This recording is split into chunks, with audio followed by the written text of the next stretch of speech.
Hello friends, welcome to my channel. তো দেশ জুড়ে এখন কিন্তু মানুষ আধার কার্ড নিয়ে একটা ভীষণ সমস্যার সম্মুখীন হচ্ছে। সমস্যাটা এটাই যে আধার কার্ডের অফিস থেকে তাদের বাড়িতে একটা চিঠি এসেছে এবং চিঠিতে তাদের স্পষ্টভাবে লেখা আছে যে তাদের আধার কার্ডটি ডিঅ্যাক্টিভেশন করে দেওয়া হলো এবং আধার কার্ডটি পুনরায় অ্যাক্টিভেশন করার জন্য আপনার নিকটবর্তী রিজিওনাল অফিসে গিয়ে যোগাযোগ করুন। তো মানুষ কিন্তু বুঝতেই পারছে না যে মানুষের আধার কার্ডটা কেন ডিঅ্যাক্টিভেশন করে দেওয়া হলো। তার কাছে কোনো কারণই নেই এবং তার কাছে যথেষ্ট পরিমাণ ডকুমেন্টস থাকা সত্ত্বেও তার আধার কার্ডটি ডিঅ্যাক্টিভেশন করে দেওয়া হলো।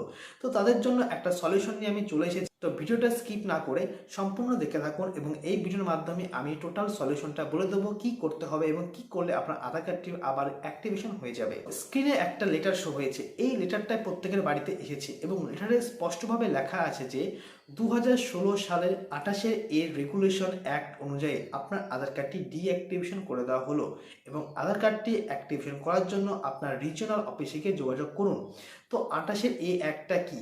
28 অ্যাক্টটা হলো এটাই যে বিদেশি যে সমস্ত নাগরিক ভারতবর্ষে এসে আধার কার্ড করেছে এবং তাদের ভিসা শেষ হওয়ার সঙ্গে সঙ্গে আধার কার্ডটি ডিঅ্যাক্টিভেশন করে দেওয়া হলো।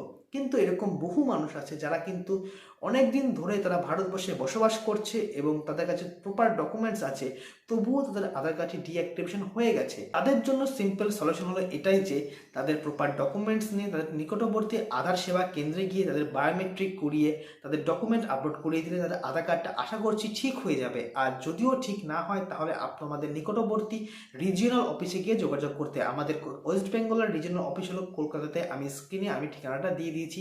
এই ঠিকানায় গিয়ে তোমাদের প্রপার ডকুমেন্টস নিয়ে যোগাযোগ করতে পারো। আর যাদের কিন্তু মেজর কেস, যেমন যারা বিদেশি সে সমস্ত নাগরিক, তাদের কিন্তু কোনো সাদা সেবা কেন্দ্রে গিয়ে তাদের আধার কার্ড ঠিক হবে না, তাদের কিন্তু রিজিয়ন অফিসে গিয়ে কন্ট্যাক্ট করতে হবে। তাহলে তোমাদের আধার কার্ডটা তোমাদের অ্যাক্টিভ না ডিঅ্যাক্টিভেট তোমরা কিভাবে চেক করবে? এই জন্য তোমাদের আমাদের স্ক্রিনে আসতে হবে। স্ক্রিনে আসার আগে তোমাদেরকে বলবো আমার এই ছোট্ট চ্যানেলটাকে যারা এখন সাবস্ক্রাইব করে দেয়নি অবশ্যই সাবস্ক্রাইব করে দাও, কারণ আমি নতুন নতুন যখন ভিডিও আপলোড করব তোমাদের কাছে ভিডিওটা সবার আগে পৌঁছে যাবে। তাহলে চলে আসো আমার স্ক্রিনে। ডিঅ্যাক্টিভেশন হয়েছে কিনা এটা চেক করার জন্য প্রথমে আমি চলে যাব আধার কার্ডের অফিসিয়াল ওয়েবসাইট uidai.government.in ওয়েবসাইটে চলে যাব। তো এখানটায় গিয়ে তোমরা নিচে স্ক্রল করলে দেখতে পারবে এখানটা একটা অপশন আসবে চেক আধার ভ্যালিডিটি। তো এই অপশনে আমি ক্লিক করব। তো এখানে আধার নাম্বার এবং ক্যাপচার দিয়ে এখানে আমি প্রসিড করে নেব। প্রসিড করার পর তোমাদের সামনে এরকম আসবে। তো এরকম আসলে তোমরা বুঝতে পারবে যে তোমাদের আধার কার্ডটি অ্যাক্টিভ আছে। তো এটার কিছু করার প্রয়োজন নেই। এখানে দেখতে পাচ্ছ যে আধার কার্ড ভেরিফিকেশন কমপ্লিটেড। আমার কাছে অন্য একটি আধার কার্ড আছে যেটা কিন্তু ডিঅ্যাক্টিভেশন নোটিশ বাড়িতে এসেছিল। তো সেটা যখন আমি এখানটায় চেক করব সেটা কি শো হবে তোমাদেরকে আমি দেখাবো। আমি সেই আধার কার্ডটা যখন আমি এখানটা দিচ্ছি তখন এইরকম একটা জিনিস শো হচ্ছে। এখানটায় লেখা আছে আধার কার্ড ভেরিফিকেশন কমপ্লিট, কিন্তু this Aadhaar number required document অর্থাৎ proof of identity, proof of address update, please upload the document through এই visit or by visit nearby Aadhaar Seva Kendra. মানে এর মানে এটাই যে এই আধার কার্ডটা কিন্তু বাড়িতে ডিঅ্যাক্টিভেশন নোটিশ এসেছে, কিন্তু এই আধার কার্ডটা অ্যাক্টিভ করার জন্য কিন্তু এই আধার কার্ডটাতে কিছুই নয়, proof of document, proof of address upload করতে হবে। তার জন্য কি করতে হবে? তার জন্য যদি আধার কার্ডের সঙ্গে মোবাইল নাম্বার লিঙ্ক থাকে তাহলে কিন্তু বাড়ি বসে এটা হয়ে যাবে। আর যদি আধার কার্ডের সঙ্গে মোবাইল নাম্বার লিঙ্ক না থাকে তাহলে নিয়ার বাই আধার সেবা কেন্দ্রে গিয়ে যোগাযোগ করতে হবে। ওকে, তো নিয়ার বাই আধার সেবাকে যোগাযোগ করতে পারো, অথবা এখানে যখন নিচে ব্যাক করে স্ক্রল করে আসবে দেখুন একটা অপশন পাবে এখানটাতে document update, click here two upload your document, proof of identity and proof of address. এইটা এখানে গেলে ক্লিক করতে হবে। ক্লিক করলে ঠিক এরকম একটা জিনিস তোমার কাছে শো হবে। মানে এই আধার কার্ডটি কিন্তু ডিঅ্যাক্টিভেশন হয়েছে, কিন্তু এই আধার কার্ডটি কিন্তু এখনো পর্যন্ত অ্যাক্টিভ আছে, এটাতে শুধুমাত্র ডকুমেন্ট আপলোড করলে ঠিক হয়ে যাবে। তো ক্লিক হেয়ার টু সাবমিটে ক্লিক করব।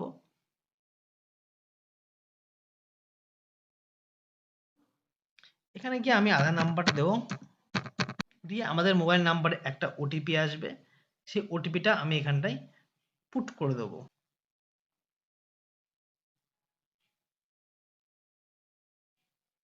আচ্ছা, লগ ইন করে নেওয়ার পরে তোমাদের সামনে ঠিক এরকম একটা জিনিস শো হবে। তো এর মানে এই যে ডকুমেন্ট আপলোড, এই আধার কার্ডে যেহেতু ডকুমেন্ট আপলোড করার নেই তাই এই ডকুমেন্ট আপলোড করতে হবে। দিস সার্ভিস কিন্তু ফ্রি কস্ট টিল মার্চ মাসের 14 তারিখ পর্যন্ত। এরপরে যদি এটা করা হয় তার জন্য কিন্তু চার্জেস লাগবে। তো আমি তারপরে গিয়ে নেক্সট করে দেবো। নেক্সট করে দেওয়ার পরে দেখতে পাচ্ছ তোমাদের একটু নাম টাম অ্যাড্রেস শো হয়ে গেছে। আমি ভেরিফাইতে ক্লিক করব। ক্লিক করে দেওয়ার পরে নেক্সট ক্লিক করব। ক্লিক করার পরে এখানে সাপোর্টিং ডকুমেন্ট হিসাবে আমি এখানটায় কি দিচ্ছি সেটা এখানটায় গিয়ে আমি পুট করব। দিয়ে আমি ওকে অপশনে ক্লিক করে দেবো। ক্লিক করার পরে প্রুফ অফ আইডেন্টি হিসাবে আমি ভোটার কার্ড দিলাম। দিয়ে আমি এটা ভিউ ডিটেলস আপলোড, এখানে গিয়ে ডকুমেন্ট আমি আপলোড করব। যে ডকুমেন্টটা আমি দিতে চাইছি সেই ডকুমেন্টটা আমি এখানটায় আপলোড করে দেবো।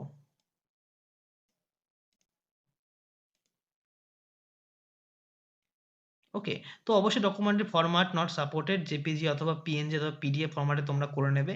করে নেওয়ার পরে এখানে তার ভ্যালিড সাপোর্টিং ডকুমেন্ট হিসাবে এখানটায় ভোটার কার্ডটা আবার আপলোড করে দেবে।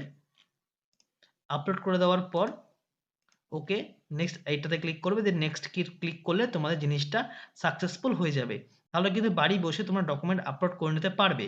আর যাদের যাদের মোবাইল নাম্বার লিঙ্ক নেই তাদের কিন্তু অবশ্যই নিকটবর্তী আধার সেবা কেন্দ্রে গিয়ে করতে হবে।